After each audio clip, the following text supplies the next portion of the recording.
Well, we've got some refugees coming in from a foreign nation, a developing nation, as they like to say. They've claimed asylum status. They've made it to our shores, and the left-wing media is going nuts about it. I wonder why. Here, this is how George Stephanopoulos, Democrat operative and admitted defamer of Donald Trump to the tune of $16 million in a settlement. You remember that. Here's how he and Good Morning America reported it to their viewers this morning. Return now to the first members of South Africa's white minority arriving in the U.S. as refugees under a policy introduced by the Trump administration. Our senior political correspondent, Rachel Scott, is here with the story. Hey, Rachel. Hey, George. Good morning to you. Well, the Trump administration has made it virtually impossible for many refugees to come to the United States, but the president is making a special exception for a group of 59 white South Africans who have now been granted refugee status. They arrived at Dulles Airport just outside of Washington, D.C. on a charter flight that was paid for by the U.S. government. The Trump administration approved their applications in just under 3 months. That is much faster than the normal process, which can take years. The president and his top advisor, Elon Musk, who is South African, have made allegations that white farmers in the country are being discriminated against under land reform policies. Now, South Africa's government says those policies are necessary to remedy the legacy of apartheid and calls the allegations of discrimination unfounded and completely false. The Episcopal Church, which has worked for decades to resettle refugees, says they will not be helping this time around, calling it painful to watch one group of refugees receive preferential treatment over many others who have been waiting in refugee camps or in dangerous conditions for years. But the White House says this is the beginning of a much larger relocation effort, guys. Yeah. Will it be just from South Africa? Will it be other countries where you have other minorities? And that's the point that many Democrats are making, that there are a lot of refugees who have been waiting in camps in conflict areas as well in Africa. But right now, the Trump administration particularly focused on this group of South Africans. Every day gets more interesting. Yeah. Thank you. Wow. Hey, the football player chimed in. He's a journalist, don't you know? You can tell by the gap in his teeth. That was good. A couple of things to point out here. Maybe you're starting to pick up on what the common theme is here. Let me show you this part first, because maybe you missed it. Hang on. Legacy of apartheid and calls. Oh, hang on. I got to go a little bit further at the beginning there. Here. Allegations that white farmers in the country are being discriminated against under land reform policies. Now, South Africa. You heard that that these white farmers are being discriminated against under land reform policies. By the way, that's quite an interesting euphemism. The land reform policies is the confiscation of their land that they farmed for decades, in some cases over 100 years, that their families owned these farms. Land reform policies is their land is being taken from them. They have no right to the land, according to the government. But the ABC News audience heard it as land reform policies. By the way, as the government comes in and confiscates the land, oftentimes there are criminal gangs who are going in and slaughtering the farmers who are living on those lands. They're being slaughtered because they're white. So watch again as it's called land reform policies, and then listen to the critical journalism, the skeptical, we speak truth to power and we're the important arbiter of facts journalists here at ABC News, and how they cover the next step of this story. Listen again. That white farmers in the country are being discriminated against under land reform policies. Now, South Africa's government says those policies are necessary to remedy the legacy of apartheid and calls the allegations of discrimination unfounded and completely false. Okay, now let's start with the last part there, that the allegations of discrimination are unfounded and completely false. We need to define discrimination here, because the South African government, because when has the South African government ever lied about anything, or for that matter, any government who's responsible for this kind of behavior ever lied about their behavior?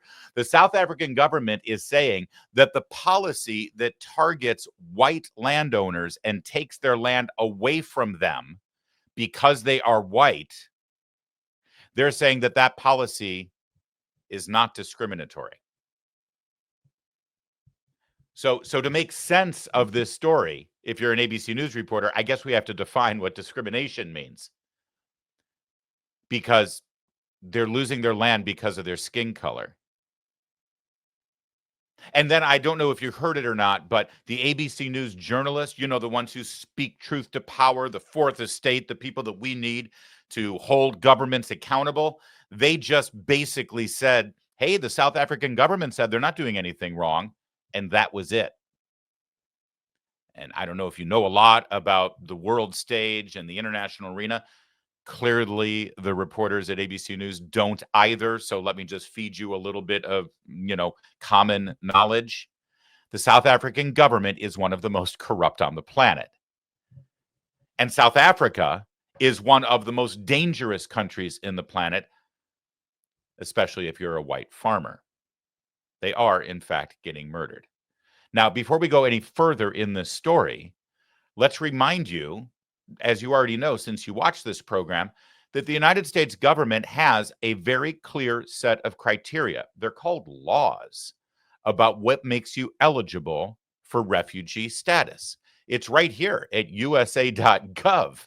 You can see how to seek asylum in the U.S., learn who qualifies for asylum in the U.S.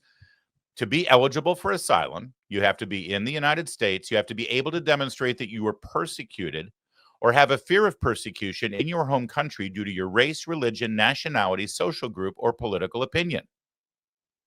That's it. Now, you hear these very same reporters and Democrat politicians and analysts who go on these cable and broadcast news programs for the last several years describing the millions of people who invaded our country across our southern border, did not respect our laws, did not respect our national security immigration laws or our asylum laws, plow into this country illegally, then claim asylum for refugee status. And you'll hear those very same reporters and analysts and Democrats say, well, they're here to seek a better life. They're here to get a better job and to make more money and have a more stable future for themselves and their children. And I have no doubt that that's why they're coming here. But if you look at the list again, that doesn't make them eligible for asylum. They can immigrate here. They can go through the legal process, but they're not refugees, because to be a refugee, nowhere in here does it say you have to have a dire economic circumstance or want to get a better job or be able to have a better economic future for yourself or for your family. No.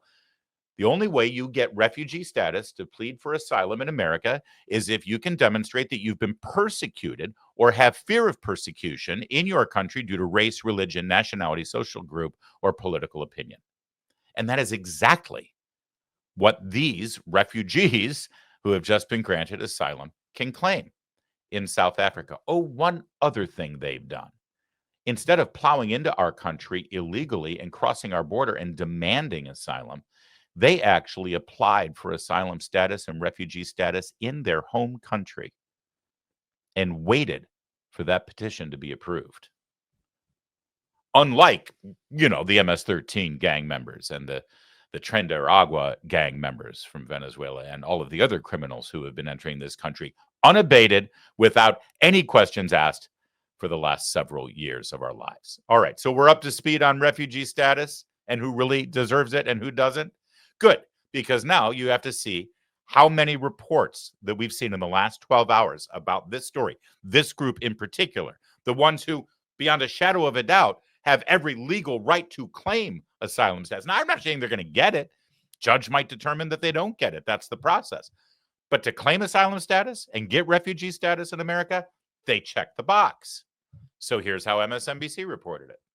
And they got this big celebration, and these are the only, white African descendants of apartheid, the European colonials, or those who participated in apartheid. They were of all ages, including children.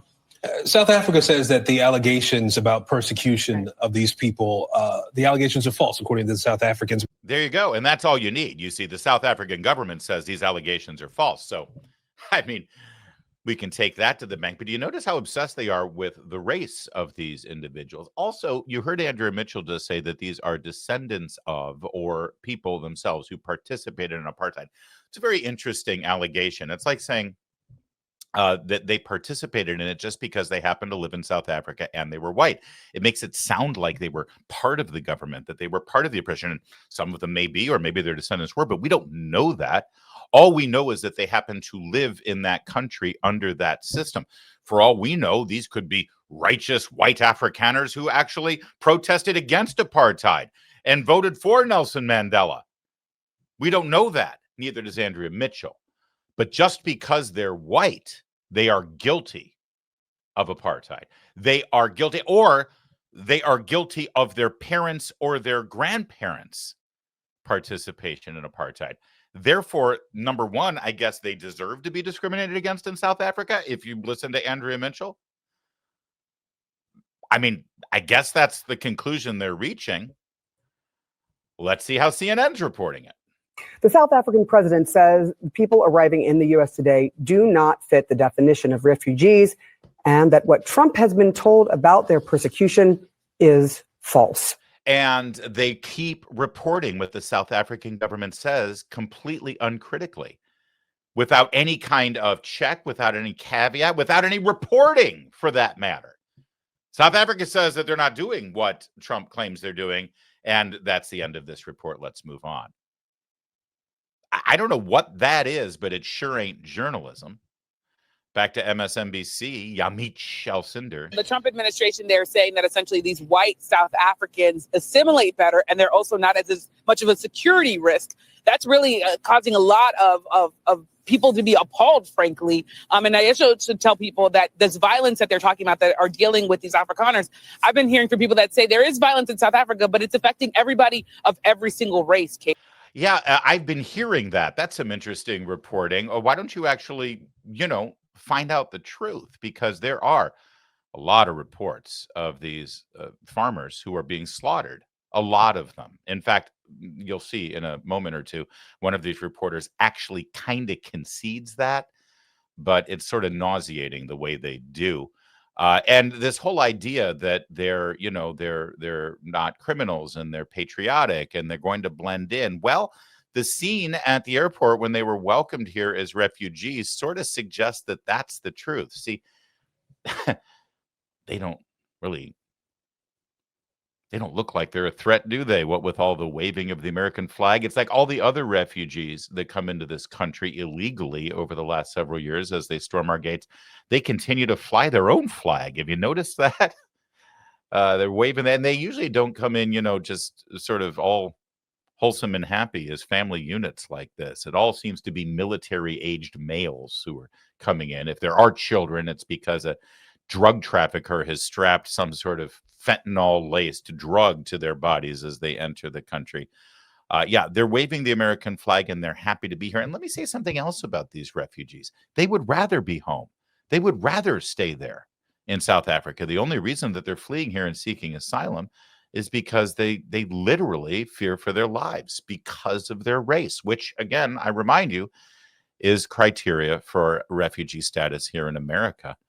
Our friend Western Lensman made a stunning side-by-side comparison here. If you remember, on the right hand of your screen, you'll see a horde of illegal, all college-age or military-aged men storming through a barricade and pushing their way past armed border security personnel and demanding entry to the United States of America. Now, those people on the right that can be best described as a riotous mob, they're the refugees and asylum seekers in good standing that Yamit and Andrea Mitchell and CNN and George Stephanopoulos and the football player all approve of. Welcome, embrace, hold up on their shoulders as the ideal. Chris Van Hollen will gladly fly down to a prison where they're going to be housed eventually to go make the case for them, because it's just a Maryland man I'm seeing there storming our gates. The refugees on the left, those asylum seekers, the family units with American flags waving and smiles on their faces, grateful to be here. They're the problem. They're the problem. And you keep hearing just absolute, complete, outward, blatant racism from all of these so-called reporters and journalists and analysts and political observers commenting on this. They will just come right out and say, well, they're white.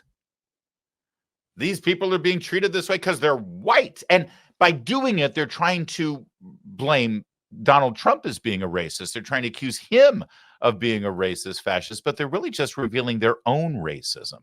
Here's the perfect example, a panel discussion on CNN, where a woman who worked for the Biden-Harris campaign really let it out. Okay. So if you think about the history of South Africa, it being under an apartheid system, where I think it is 80% of the population that are Black Africans only own 4% of the land. That is because they were put in shanty towns and moved into areas where they had no rights. And so 30 plus years ago, they went through a the apartheid system ended, and they reformed their constitution under the great leader of Nelson Mandela. And that allowed for a racial reconciliation, one that this country has yet to do. But South Africa did it, and they reformed their constitution. And part of that is that the people who are native to that land deserve their rightful land back. That is not what the Afrikaners actually want to have happen, which are the white Africans. And so who are not originally from Africa, who colonized South Africa also. And so that is what they are saying is discrimination. Now, if the constitution in South Africa is discriminatory, they have their checks and balances in that land, just like we do. And that is for them to, so if the Afrikaners don't actually like the land, they can leave that country. They are. They're leaving to come here. No, they can these refugees are coming here. They can actually leave and go to where their native land is, which is probably Germany. Are you against them coming here? Holland, probably. Holland. Are you yes. against them coming here? I'm against the hypocrisy of this administration. No, that's not the question. The question is, are you against them coming here? If there was actually a genocide happening, like there is in other places in Sudan, in the Congo, I'm not opposed for Congolese and for the Sudanese to come to Africa, just like I'm not opposed to Venezuelans and South Americans coming to America if they are fleeing and looking for asylum. What I am just against, these 50 people you're what against. I am against, it's not about being against them. What I am against is that they are being given special treatment when there is not a genocide happening in South Africa. Okay, well, you've already seen the criteria for seeking asylum, and genocide is not part of it. The word genocide does not appear in the actual official criteria to seek asylum. Now, you could argue that there is a genocide in the making in South Africa, and you'd have my attention, but it doesn't have to be a genocide. It just means that you have to, as an individual, you have to be able to demonstrate that you were persecuted or a fear of persecution in your home country due to race, religion, nationality, social group, public opinion. Now, understand persecution. So she just made the case that, well, listen, it's in their constitution that these people have to give up their land and give it back to the native people of that land. Again, because of what happened generations before. That's fine. It's in the constitution. She's right about that. But that doesn't mean it's not persecution. You can put persecution into your constitution. You know, we had persecution in our constitution when we first started as a country. We went through quite a bit to resolve it. But you can put official persecution in the Constitution, all right?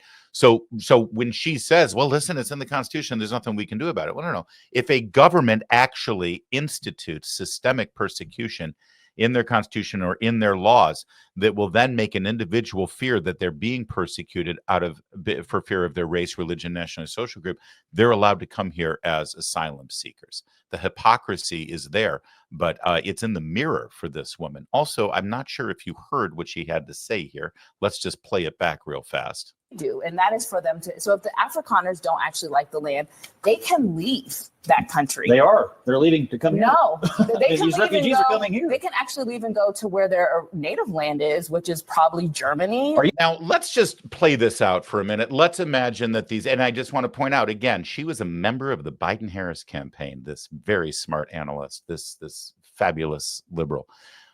I want to play out a hypothetical scenario for you, shall we?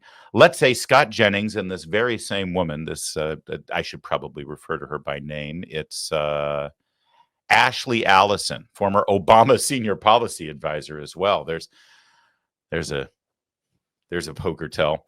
All right, so let's say Ashley Allison and Scott Jennings are on a CNN panel and they're debating the Black Lives Matter movement.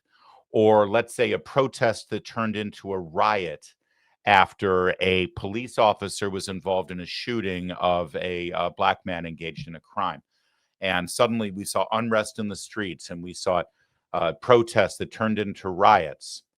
And Ashley Allison, I'm guessing, would make the case that this country has systemic racism built into its society, that our judicial system is rife and our law enforcement system is rife with systemic prejudice, racist discrimination against people, and it needs to be rectified and it needs to be fixed. And now let's just play this out for a minute. What happens if Scott Jennings said, listen, we have checks and balances here. We have due process. And ultimately, if you don't like this country and you think we have systemic racism that persecutes you or is prejudiced and bigoted against you, you can always go back to where you came from. Just go back to Africa. How would that come across? I'm just play it out. How do you think that would be accepted if Scott Jennings made that argument? Because that's literally exactly the argument this woman just made. Y'all don't like the new laws in South Africa that rips you from the land that your family has owned for 100 years? Go back to Holland. Go back to Germany, where you came from. These are people who were born there. They're probably fifth generation. You may not like colonization. You may not like that it happened 150, 200 years ago, but it did happen. By the way, how is this not a legitimate argument against every single person in this country who isn't a member of the Apache or Navajo tribe to get kicked out and go back to where we came from? What do you mean where we came from? We're from here. And it may be one of the most racist, intolerant, bigoted pieces of news analysis I have ever seen, and it's celebrated on CNN. She's a rising star. Over on MSNBC, Nicolle Wallace, who constantly reminds me of a drunk, wine-guzzling suburban liberal mom who's thrilled that her kids have after-school activities so she can have another glass of Chardonnay before they come home and ruin her life. She took up the issue as well. Listen to the language used here, because she's one of the outliers.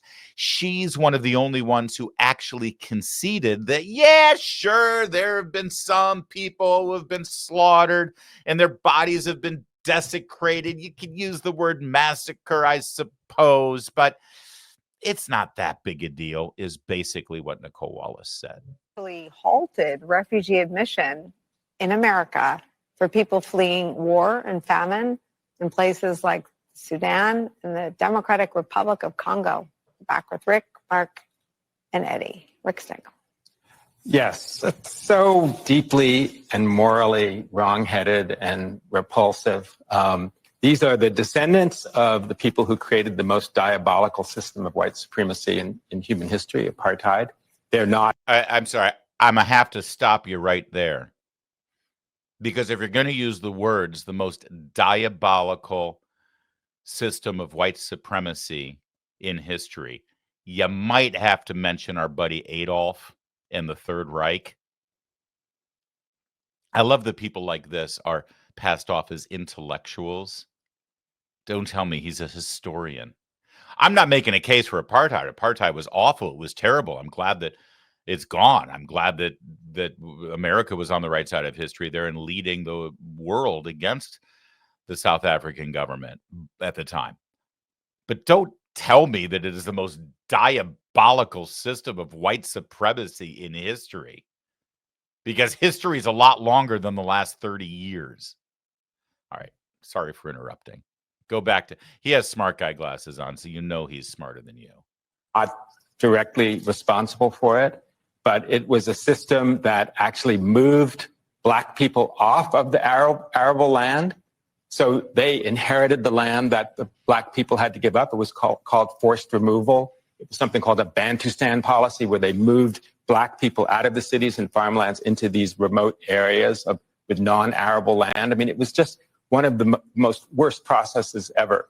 But what has happened in this strange, bizarre world we're living in is that the Afrikaners have become the darling of these right-wing white supremacist movements around the world, that it's like the lost cause for them. It's like the old Confederacy. They're held up as these white Christians who are being dispossessed of their land. It's like this is a modern replacement theory in a country where, by the way, white people make up 7% of the population and own 78% of the farmland. So it's actually, there's no injustice here. as you mentioned, it's taking places away from refugees who are really being crushed by authoritarian governments and military governments. For these folks who have never had anything happen to them. And Trump amazingly called it a genocide, one of the worst lies I've ever heard him say. There's just been a small handful of farmers that have been killed over the past 10 years. No land has actually been expropriated. So it's just a farce and a sham and a moral ugliness. What happens now that he's taken this step? That's a fascinating follow-up question. See, if I were in Nicolle Wallace's chair, which I never would be because I think too critically, I would have leaned forward and said, whoa, hold on a minute. You just said a small handful of white farmers have been murdered. So, okay, that's the case that's being made. How many is a small handful? Ooh. Can you define what that number is and what number is appropriate and acceptable from your perspective? So these people who are claiming refugee status because they feel persecution because of their race, and you're just admitting that a small handful, what does that mean? 50? Does it mean 100? Does it mean 500? How much is your threshold that you don't think it's that big of a deal? And by the way, if you're the farmer who lives next door to a farmer that was just massacred, it doesn't really matter if there was only a handful, because if you fear that you're next and there's nowhere else for you to go, seems like you fit the criteria for refugee. That's what I would have asked. Instead, Nicolle Wallace wants to know how far Trump will go, because this is really all about Trump. I don't know. I mean, it's like a Batman movie or something where all the bad guys get collected under one roof. I mean, like, who else do you now go and find other racists who have repressed people and give them refugee status here? It's just, I don't know where it goes from here. But I mean, you even said it. It's like a headline from The Onion. I don't even know how to get more extreme than this. There you go. We can't get more extreme than this, and we have to compare Trump and his cabinet to a bunch of Batman villains. So that's MSNBC's analysis. You've heard a bit of mine, at least with a critical eye on how the journalists are covering the story. Let's have President Trump have the last word, as he was asked about this policy yesterday during a press briefing before he went to Saudi Arabia. Because they're being killed, and we don't want to see people be killed. Now, South Africa leadership is coming to see me, I understand, sometime next week. And, we're supposed to have I guess a G20 meeting there or something, but we're having a G20 meeting. I don't know how we can go unless that situation's taken care of, but it's a genocide that's taking place that you people don't want to write about, but it's a terrible thing that's taking place. And farmers are being killed. They happen to be white, but whether they're white or black makes no difference to me, but white farmers are being brutally killed, and their land is being confiscated in South Africa. And the newspapers and the media, television media, doesn't even talk about it. If it were the other way around, they talk about it. That would be the only story they talk about. And I don't care who they are. I don't care about their race, their color. I don't care about their height, their weight. I don't care about anything. I just know that what's happening is terrible. I have people that live in South Africa. They say it's a terrible situation taking place. So we've essentially extended citizenship to those people to escape from that violence and come here. There you go. And again, according to crack analysts on CNN, they can go back to Holland or Germany, but they can't come here, apparently. Say what you will about any of this and whether the scale rises to the level of offering asylum or what have you. Trump just spoke the truth. They are being killed. They are having their land taken away from them. All of it is because of the color of their skin. That completely fits under the provisions of our refugee status and asylum laws. And the South African government isn't denying it. They're saying, yes, but it's the law. So it's legalized discrimination and persecution on the basis of race. Okay, that doesn't matter to the person who's suffering from that persecution. And apparently, as far as the media is concerned, well, their only interest here is that Trump's letting white refugees in, but not people who are not white, but also don't have any claims that fit under the criteria of refugee status. Make that make sense, if you could. And if you can, let us know in the comments section if you think you can figure out exactly what the difference here is, why the media is angry about these refugees coming in, but they tried to protect all of the non-refugees who lied about their asylum status.